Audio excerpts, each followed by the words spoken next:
Hey, so two things need to happen for me to make a video. One, I need to be procrastinating something important, which in this case is about 80 pages of criminal law reading and 60 pages of property reading, editing a brief, reading for torts, although not quite 60 pages, so that can be done after this. And pretty much everything to do with school is being procrastinated at this moment, and it's after 7, which means that after I do this, I'll probably eat dinner and not start any of that until like 9, and then around 11 be tired and panic that I didn't finish any of it and go to sleep disappointed in myself. So, first element of procrastination figured out. Definitely procrastinating. And the second thing that needs to happen for me to make a video is something significant has to happen that I want to talk about it. Um, the first time that I made a video was in high school, but those are all deleted. And so the series of videos that I have thus far in my new life is I had weight loss surgery, and I talked about that the night before. And then I lost 80 pounds from that weight loss surgery and made a video about that. Um, I thought that my third video would be when I lost 100 pounds, but unfortunately I'm 3 pounds away from that goal, which ironically has inspired this video in a different way, because in my quest to lose at least 100, ideally I want to lose 130, I'd be happy with 120, but definitely want to at least hit the milestone of 100, and right now I'm at 97, 96, depending on the day and the time of day. I've started going to the gym, which is a tough commitment for me, or a struggle of a commitment for me for a variety of reasons. Um, One of the least of the struggles is that, yes, I am in law school, and the plight of a law school student is that there's literally not enough hours in the day for everything you want to do to get done. If you want to cook and clean and go to the gym and do like personal errands kind of stuff, then you're cutting out reading and studying. And if you do the reading and studying, you're cutting out healthy activities, or not even just like healthy activities, but like a typical day where I'm not procrastinating and I'm not going to the gym or cooking or cleaning my apartment. I get out of class 3, 4, around that on average, and then I sit in the library with my study group till around 7 or 8, depending on the assignments that I do, the types of classes, and if there's a writing assignment or a midterm or final exam, that 7 or 8 becomes 9 or 10. So there's little time to do much else besides those things. So that's the first reason why committing to a gym regimen is something that I actively have to do and struggle with. Um, the second reason is, yeah, I was really fat. I was close to 300 pounds. And the lowest I had ever been, like, as an adult, ages 16 and older, was around 180, 190. And that's talking like 15, 16, not even like anytime recently before the surgery. So going to the gym was my most loathed activity because I hated how I felt there. I felt judged. Like, I know I probably wasn't, and that I'd have imaginary audience where I just felt like people were watching me when they probably didn't give a rat's ass that I was there. Like, they were doing their own thing. Because I know when I'm at the gym now, I don't stare at other people and judge them. I'm just listening to my music and doing my own exercises. So, realistically, they weren't judging me, but I felt judged because there's a certain stigma when you're that heavy and you're at a gym and the activities you do are limited. But also, I hated how it felt because when you're on a treadmill, you're 300 pounds, it doesn't take much to get out of breath, and it doesn't take much to feel like uncomfortable and just, you don't want to be there on it anymore. So, like, I would have all the intentions in the world to go to the gym, and then once I realized what that entailed and how that felt, I stopped going. Um, so physical activity is something that I'm not used to. It's sort of easier now that I'm not 300 pounds. It's more doable and less straining and less uncomfortable, but it's still, I've never done it before, so my body is not used to it, and it's something that you need to adjust to and get used to and build up tolerance to. So even though I'm not quite as out of breath or as fatigued as I was right away when I was at my heaviest, it's still not like I'm not a fit person, so it's not going to be, oh, jump on this treadmill, run a mile, feel great kind of experience. I'm building up tolerance to all these different things that I've never done before. And um, the third reason, and actually the reason why I am making this video, is um, as I talked about in both my last two videos, I was in a really bad car accident, and my only major complaint out of that experience, thank God, is my anxiety.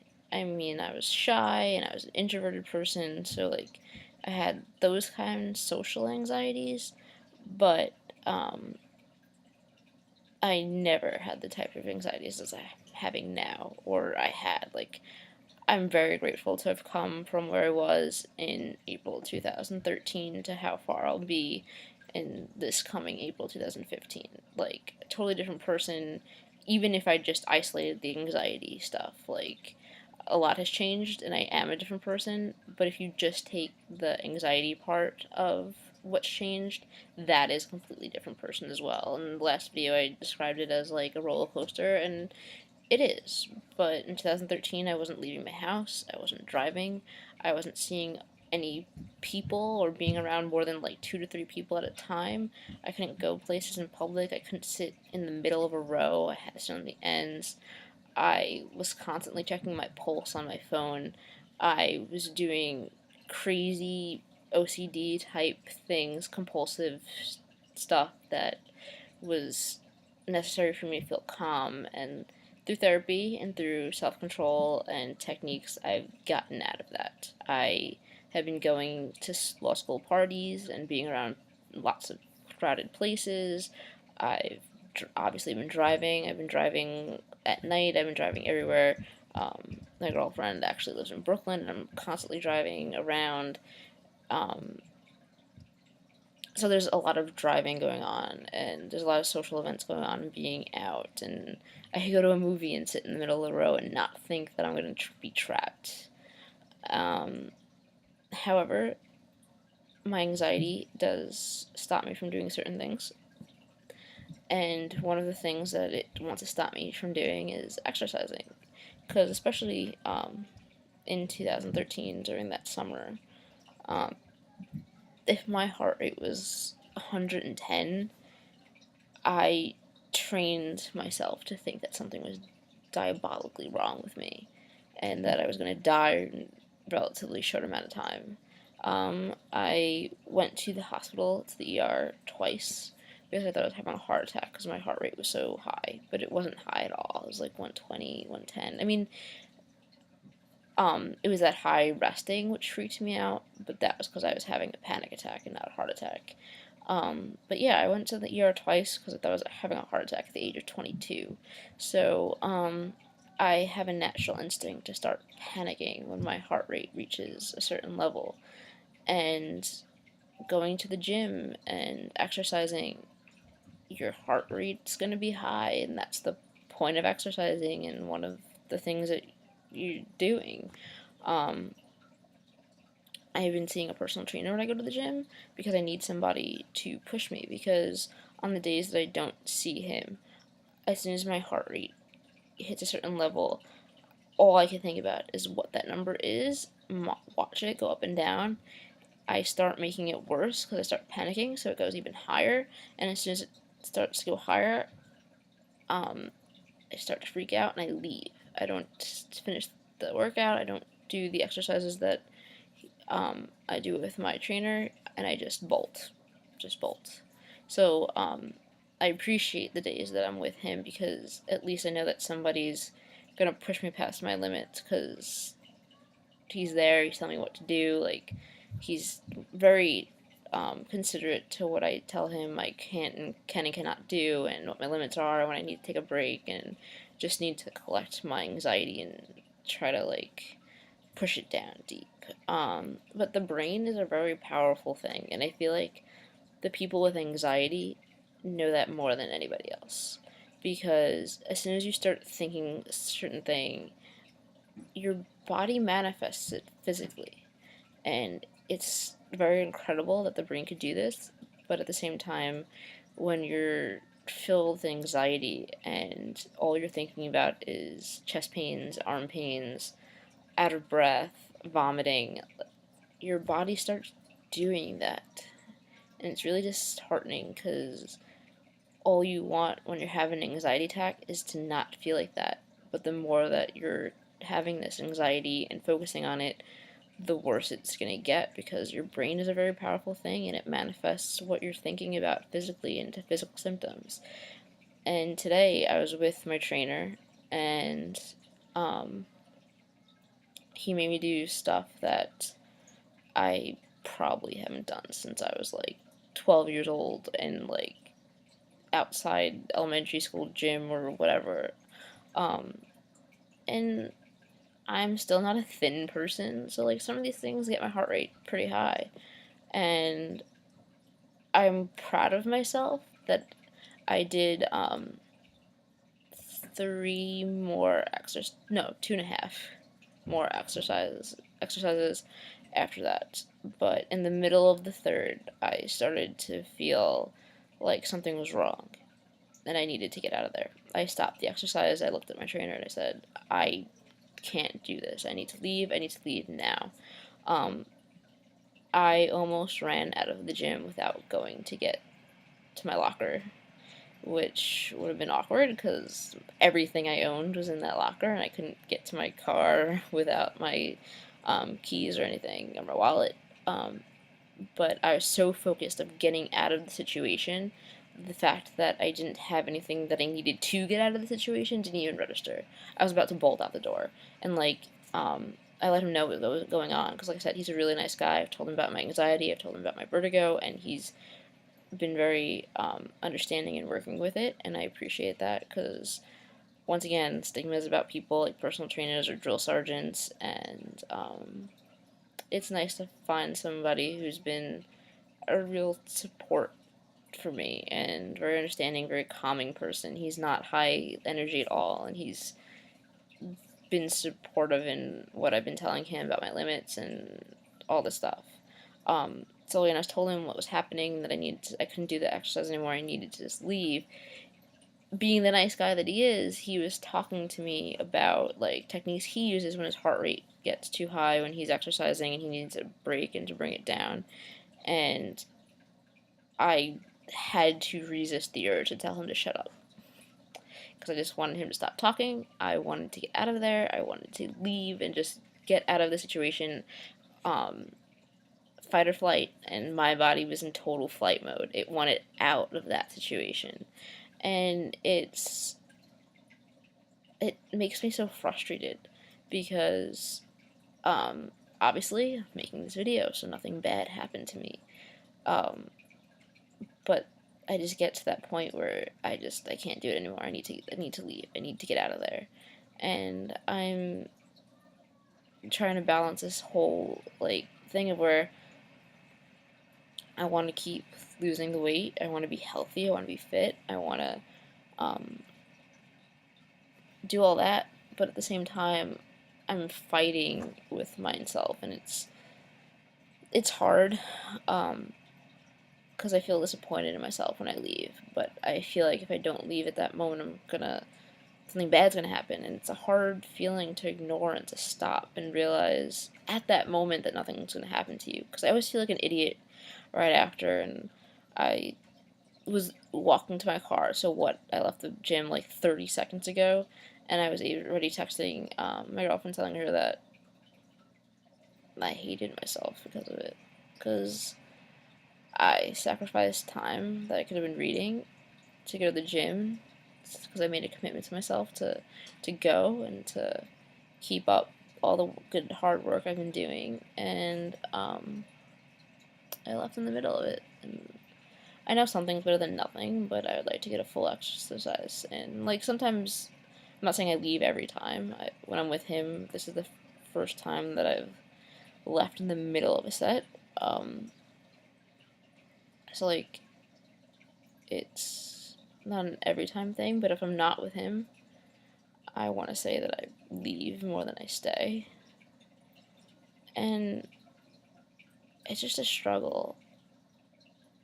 And like I said, I'm very proud of where I came from with my anxiety, but I do still hate it. And like, yeah, I went from it affecting everything about my life, like literally every aspect of my life being affected by anxiety, to just now the gym and other certain situations, but predominantly the gym. So like, yeah, in the level of complaints, this is a good one to have, a minimal one to have, but I was just kind of frustrated, and I feel like people always underplay how bad anxiety can be, and I'm guilty of that. I'm very guilty of the fact before I suffered from anxiety of just dismissing people who said they couldn't do things because of anxiety, or that they'd stop them from doing stuff because of anxiety. Like, what the fuck, just get over it and do it, right? And I feel like that's an attitude towards a lot of people. Like, why are you nervous about this? Why are you have anxiety about this? Get snap out of it. Like, nothing's gonna happen to you. And there's a lot of things that are easier said than done. And I think people underestimate the power of the brain and the power of the mental state. And anxiety is something that it does not just, yeah, a rational thinking person is saying, like, what are you doing? As I'm having anxiety attacks, I hate myself because I'm saying, what are you doing? You're fine. Like, just get over it. Like, just get out of it. But it's not that easy. It's your brain and you're just fighting itself. There's so much going on in that moment. And I just think people that don't get a lot of what anxiety sufferers suffer, and especially like high anxiety levels. Like everybody has a little like social anxiety or nervousness before certain things, but when you're having anxiety attacks and panic attacks, it affects your whole body, and I think people don't know that or they forget it.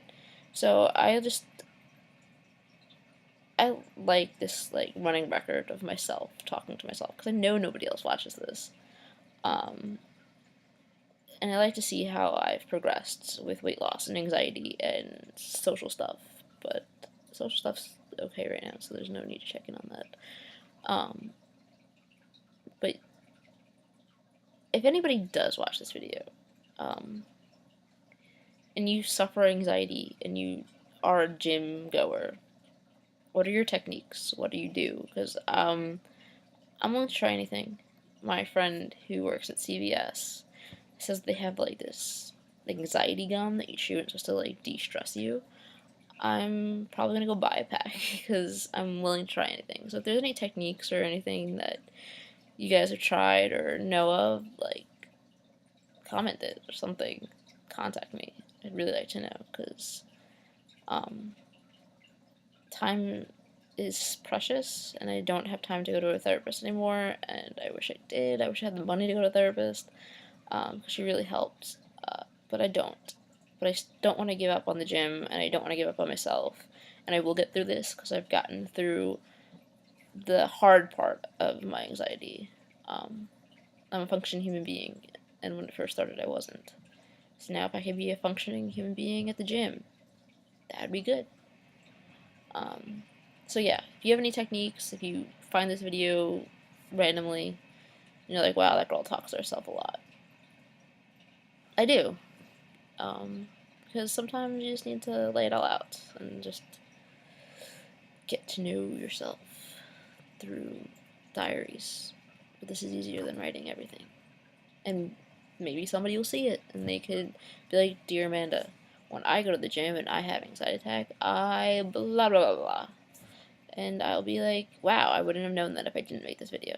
So, I'm gonna make this and post this. Also, I'd like to point out that I'm repping LexisNexis, and if you're a law school nerd who suffers anxiety and you go to the gym and you know what this is, let's be friends. Okay? Just pointing out my LexisNexis. Also, if you find this video randomly and you like lesbian fiction, it's called Her Name in the Stars, and it's an independently published book, and the author is amazing, and she's on Tumblr, and that book really changed my life, or helped me with my past, actually.